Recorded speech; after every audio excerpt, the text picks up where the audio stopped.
May 30th, 2008 was hardly a typical day in cadet country. In between Hilton High School's senior breakfast in the morning and its junior prom in the evening, the record crowd that gathered at Schwanke Field that afternoon witnessed an extraordinary baseball game. Hilton awoke the morning the cadets hosted 9th-seeded Fairport in a Section 5 quarterfinal game to see the top story in the Rochester Democrat and Chronicle sports section featuring the cadets. The article had at least one team member worried. It's baseball. You never know what's going to happen. If we were the 9 seed playing the 1 seed, and we saw the 1 seed having a spread like that, that's fuel to add to the fire. Hilton held a 3-1 lead through 4 innings until starting pitcher Gavin Black allowed Fairport to tie the game with 2 runs in the 5th. Coleman relieved Black to finish the 5th inning. Little did he know he'd end up pitching more innings than Black. That was just an unbelievable high school baseball game. Both teams did a tremendous job of making plays. Both teams had great pitchers throwing. Both teams made spectacular defensive plays. The pressure was on us to win. We were the higher seed. Fairport had no pressure, and they played like that. They played loose, relaxed.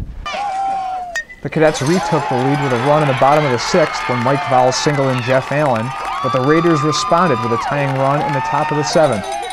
Hilton failed to break the tie in the bottom of the 7th, sending the game to extra innings. That game was crazy. That's one of the craziest games I've still, to date, played in. Honestly, I don't even really remember everything that happened. It's kind of a blur. It was the longest game of my life, I'll tell you that.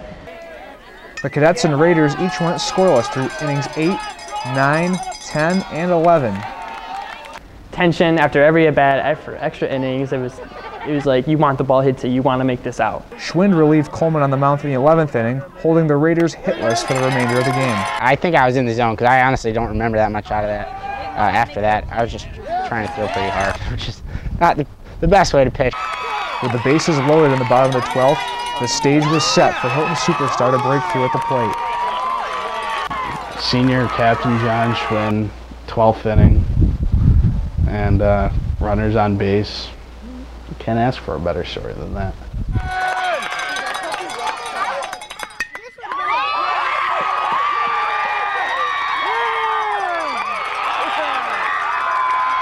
I remember Coach Murphy jumping everywhere, running down the sideline. And my brother was at first. He was the first base coach. It was just amazing feeling, especially since it was our last game on this field. So that's something I'll never forget. When I crossed my head, I'm like, finally, I get to go home and eat. And he hits up the middle, and the guy makes a great play. Like John hustling down the lane, you're supposed to, beats out, and I score. It was an unbelievable moment. It was probably the best highlight of my Hilton experience. If he wasn't sprinting through the bag, we'd probably still be playing right now. I was on second base, and John hit it, and I didn't even run to third. I was just watching the ball, and I see him get safe. And I just threw my helmet, ran into it, and just mob piled, and it was just one of the best feelings I'll ever have. The cadets outlasted the upstart Raiders in 12 innings, but they knew there was still work to be done. Whole sigh of relief, and then excitement just to still be playing, and then we knew we had to forget about it and play the next round of sectionals. Despite pitching 5 innings against Fairport, Coleman returned to the mound 4 days later and allowed just 3 hits as Hilton dismantled Gates Chili in the semifinals 12-3. Pitching was a clear strength for Hilton in 2008. With a 1-2-3 punch of Black, Coleman, and Schwind, the cadets dominated on the mound. We had 3 #1 pitchers, and that's what ultimately I feel why we went so far. By the end of the year, your arms start to, you're throwing a lot of innings, your arms start to wind down. So when we have a guy you can go to in the 6th inning, you only have to throw 5 innings, then it makes it a lot easier on your arm. Coleman finished the season 6-3 with a 2.36 ERA. Jake Coleman is, in my opinion, one of the most underrated baseball players I've ever met. If you just look at him size-wise, you wouldn't tell he's a pitcher, and he would just keep going. And I think he was one of our surprisers coming up through the program over the years. Schwind started just 6 games on the mound in 2008, but finished with a 9-0 record as the team's primary reliever. I wasn't really a starter type. I'd just come in the games later in the games to try to shut down some of the better hitters, or if we were in the jam and we needed to strike out. I guess my intensity level was perfect for that role because I loved coming in. But Black was the Cadets' ace, finishing 7-2 with an ERA of just 1.48 in 13 appearances. It helps that he's a lefty. He's able to get good movement on his fastball, and he knew the game. He knew how to pitch to guys, and he was a battler. He was going to battle for you no matter what. Even if he had, he didn't have his best stuff one day, he was going to go out in there and he was going to grind out, his 5-6 innings if he could, and do whatever he could to try and get the W. Black saved perhaps his best performance, offensively and defensively, for just the right time. Hilton against Webster Schrader for the Class AAA title. The Cadets in a busload of their top supporters marched into Dwyer Stadium in Batavia for the Section 5 Class AAA championship game against the Webster Schrader Warriors with all the motivation they needed, courtesy of comments by Schrader players at a luncheon the day before the game. Apparently Schrader was talking smack about us, saying, "Oh, good luck guys, we'll see you there." And that just right there, that revved our engines. They said something about good luck to everyone, and then they said, especially you, Hilton. So we kind of took that a little personal, like they were calling us out. The confident Cadets felt destined to win. That day, for his Webster Schroeder in the sectional finals, I went into it as confident as anything. I knew the seniors wanted it. Black allowed 4 hits to the first 7 batters he faced, but was able to get out of jams in each of the first 2 innings and hold the Warriors scoreless. Hilton got on the board first in the bottom of the second when Patrick O'Sullivan singled to score pinch runner Jeff Stanton. After Black's shaky first 2 innings, he settled down and retired the next 14 Schrader batters. The score remained 1-0 until the bottom of the 5th when Black's sharp singles scored Duffy and Schwind. Black stole second before scoring on a Nick Pappas single to give the Cadets a 4-0 lead through 5. The score remained 4-0 into the 7th and final inning. Schrader finally broke through with a run in the 7th. I'm thinking, okay, I'm probably going to come in and pitch. And Gavin's like, no, I want the ball. I'm going to get this last guy out. Black had just enough left to finish the job as Pappas caught Rich Reagan's fly ball to center, giving the Hilton its first Section 5 baseball championship since 1997. For the Cadets and their loyal fans, it was euphoric. When I saw the ball hit the bat, I thought it was going to fall in for a base hit, and then to see Nick, great center fielder, already be camped under it by the time the ball's coming down. Sigh of relief, just waiting for him to grab the ball, and then when he came in with his mitt above his head, it was an unbelievable feeling. It's one of the greatest days of my life. I just wanted to congratulate and give everybody on our team a hug and tell them I'm proud of them for getting us this far and having this great of an accomplishment. When Nick Pappas made the catch, I just looked over at John, and we were just grinning from ear to ear, and I was just like, we finally did it, because I know he had been around for a while. It was his first one, his senior year, and it was just a great feeling to get all those seniors a sectional championship. I tackled a couple people, I believe. It just was surreal. It was so surreal, and it was just a blast knowing that we got it done and we worked for it, and the kids really deserved it.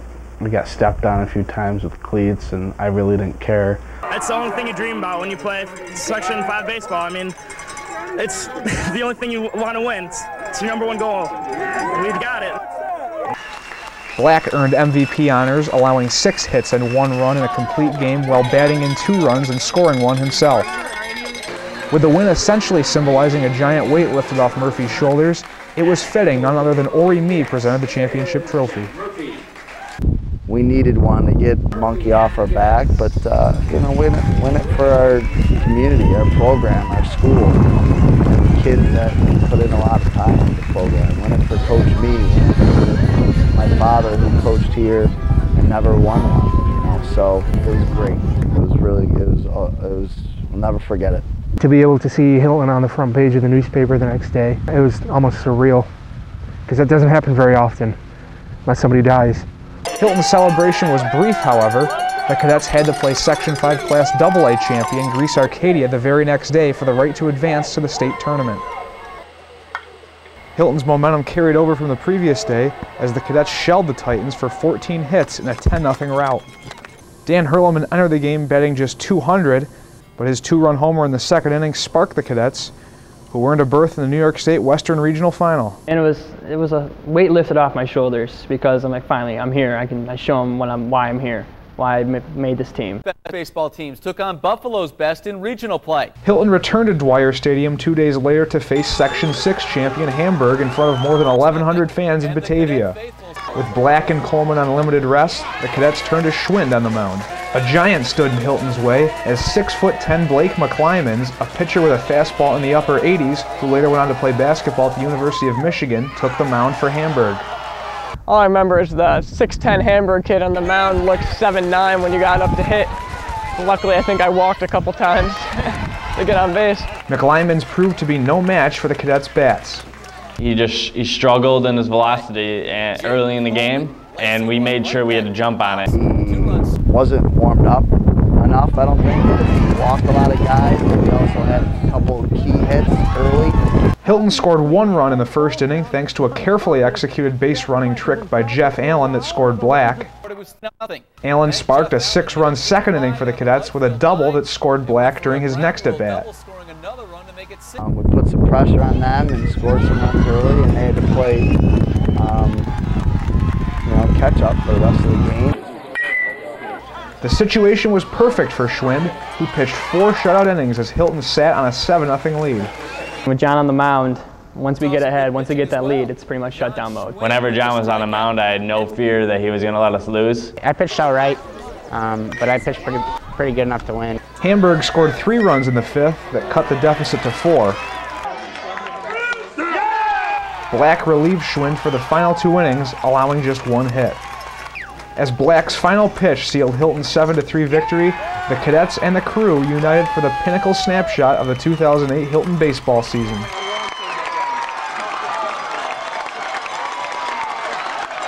That's one of the craziest moments I think I've ever been a part of.